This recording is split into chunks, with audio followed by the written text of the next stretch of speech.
vários aspectos acadêmicos sobre o período 1964-1984, né?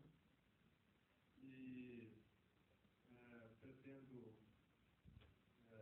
colocar alguns pontos, fazer algumas colocações em cima do que foi colocado para ser exposto, né?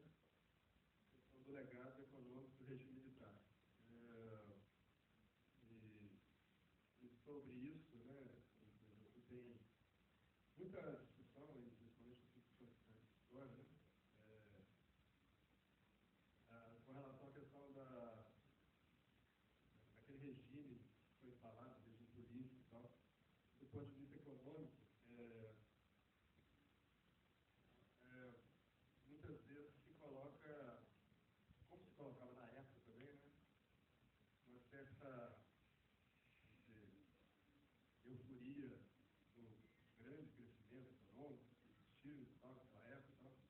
Então, eu escolhi para ressaltar, dentro do contexto econômico do regime militar, exatamente o legado mais final, do período final do regime militar, o legado econômico, que foi o legado econômico real do regime, foi, e também perpassou todo o período, né, do regime militar, que foi o legado da crise, da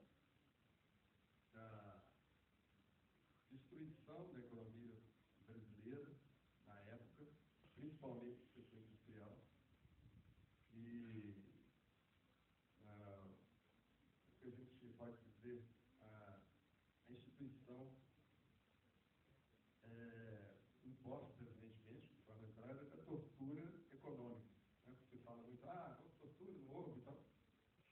E certamente que os fatos e os dados mostram que essa tortura não foi no porão da ditadura, foi nas ruas, nas favelas, nas fábricas, nas cidades, no campo, em todos os lugares. O brasileiro sofreu as agruras desse período de forma bastante facilmente comprovável, à medida que nós temos aí até hoje uma herança que certamente está sendo devidamente removida pelo regime democrático, né? Essa chaga da pobreza, da miséria, da exclusão de milhões de brasileiros dos mínimos requisitos para a vida social, para a vida em comunidade no século XXI. Então, eu vou fazer uma introdução mais, vamos dizer, histórica, mas simplesmente para dar uma referência. Não tem pretensão aqui de fazer qualquer tipo de abordagem mais, né, detalhada, mesmo que isso aí iria necessitar de mais outros. Foi o golpe de Estado, foi o golpe civil, etc. Não desconhecendo essa questão, né, que você teve, na verdade, foi uma crise profunda na sociedade brasileira, né, que colocou em oposição principalmente dois projetos de país, né, um país democrático, livre, um país com uma distribuição de renda, com oportunidades para todos, com avanço tecnológico, etc., e um país submetido à dominação das grandes empresas internacionais, país sob regime de terror e sob total perda de qualquer possibilidade de futuro. Essa foi o conflito que existiu, e isso certamente levou a uma certa polarização dentro da sociedade. Mas eu queria deixar claro, né, que ninguém pode, independente dessa questão, de que eventualmente, principalmente nos eventos que levaram à queda do João Goulart, do presidente João Goulart, o presidente que tinha sido eleito como vice do Jânio Quadros, uma eleição democrática dentro dos parâmetros, porque a democracia que vigorou de 46 a 54 foi uma democracia limitada, não havia direito de voto para analfabetos, para casos de soldados, não havia partidos, tipos subversivos, né, que deveriam concorrer às eleições, estavam proibidos de concorrer, né, o partido comunista tinha sido caçado, seu registro, etc. Então, dentro daquela democracia limitada, de qualquer forma, ele foi eleito democraticamente, era presidente assistente constitucional do país, na medida que a renúncia do presidente do quadro, a Constituição da época, né, explicitamente, no artigo da Constituição, dizia claramente que, em caso de renúncia, assumirá a presidência da República o vice. Né? Então, era o presidente, embora não tenha sido eleito presidente, ele eleito vice, mas nesse caso ele estava exercendo pelas atribuições constitucionais. Então, o que houve foi um golpe de Estado. Né? Um golpe de Estado contra o regime constitucional. Subversões, né, que dizem que o governo João Goulart estava pretendendo era exatamente fazer uma reforma no sentido de permitir o voto analfabeto, permitir o voto na casa dos soldados, né, ampliar a democracia. Né?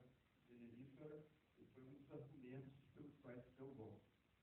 Então, você tem, logo depois do golpe, né, você tem um período aí que vai de 31 de março, né, a 9 de abril, de disputa pelos poderes, que acaba se consolidando no regime ditatorial. As eleições que estavam previstas em 1965 foram canceladas. Foram elaboradas várias listas de cassações de mandatos de parlamentares, eleitos também democraticamente, e sem nenhum critério, né, apenas por serem oposições à ditadura que estava nascendo. Não havia nenhuma acusação formal contra nenhum desses deputados. Foi promulgado o chamado ato adicional, que na verdade veio não adicionar nada, foi retirar da Constituição qualquer realmente possibilidade de continuar sendo uma Constituição democrática. Com esse ato constitucional, constituiu-se o Alto Conselho Constitucional e passou realmente a ser o poder único, né? Sem possibilidade de nenhuma decisão desse conselho, dito conselho revolucionário. Esse tem uma troca de palavras, na verdade, o conselho contra qualquer tipo de mudança, portanto, não pode ser chamado de conselho revolucionário. E depois se sucedem as prisões logo das lideranças, principalmente dos sindicatos, organizações de base, né? As famosas unidades eclesiais de base também foram atingidas, né, nessa época, né? Se não me engano, tinha outro nome, mas você tem fortes cenas de terror, de agressões violentas, né, de grupos que saíram nas ruas, paramilitares, né, espancando os líderes mais populares e fazendo todo tipo de terror.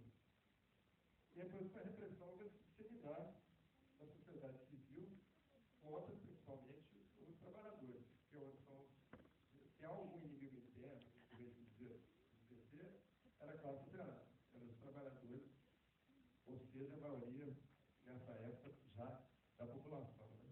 Trabalhadores das indústrias, principalmente, que tinham sido fortes promotores de liberdade, né? A Constituição de 46 não previa, por exemplo, a existência de centrais sindicais. E foi criado o CGT, que era um esboço de central sindical, com vários problemas, né? Mas, enfim, era um órgão de reivindicação popular bastante importante, né? E depois outros setores, né? Inclusive aqueles que apoiaram o golpe, né? O próprio Carlos Lacerda, né, que desde 1954 propunha o golpe de Estado, né? Foi ele que fazia oposição ao Getúlio Vargas, né? Como jornalista, né? Depois se tornou deputado e depois governador de Estado.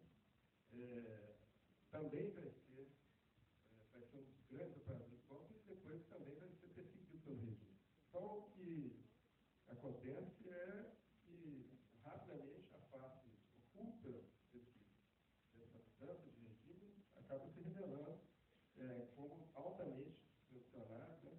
E funciona como se fosse uma força de ocupação estrangeira dentro do país, perseguindo todo aquele que pretende defender alguma identidade nacional realmente mais profunda, né? Tem toda aquela formalidade, bandeira nacional, hino nacional e tal, mas no fundo você tem um processo realmente de destruição da identidade nacional naquele período.